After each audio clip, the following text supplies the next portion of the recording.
17 বছরের ব্যাপার যেটা বলেছেন, জি হ্যাঁ, এটা আমাদের মাননীয় প্রধান উপদেষ্টা তার বক্তব্যের মধ্যে এই ধরনের একটি উনি ওনার ব্যক্তিগত ধারণা প্রকাশ করেছিলেন।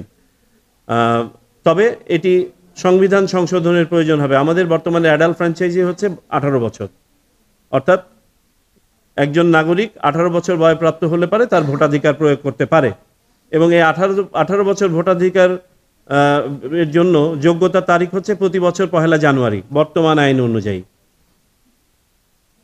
আমরা চেষ্টা করছি যদি আইন পরিবর্তন নাও হয়, অন্তত পক্ষে একটা সময় পর্যন্ত নির্বাচন কমিশন আইন সংশোধনের মাধ্যমে ওই বছরে যারা হয়ে যাবে 1 জানুয়ারি পর্যন্ত ওয়েট না করে একটা লাইন ড্র করে সেই পর্যন্ত যারা হয়ে যাবে তাদেরকেও সংযুক্ত করা যায় কিনা অধ্যাদেশ জারি করে বা অন্য কোনো কিছুভাবে।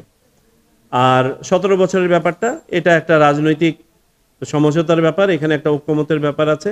দেখি এই কনসেনসাস কোথায় গিয়ে দাঁড়ায়। যদি সেই অনুযায়ী সংবিধান সংশোধন হয়, নির্বাচন কমিশন সেইভাবে ব্যবস্থা নেবে, না হলে পারে 18 বছরই থাকবে। তার অধীনস্থ সকলে পানির মতন সেও ওই রঙই ধারণ করবে।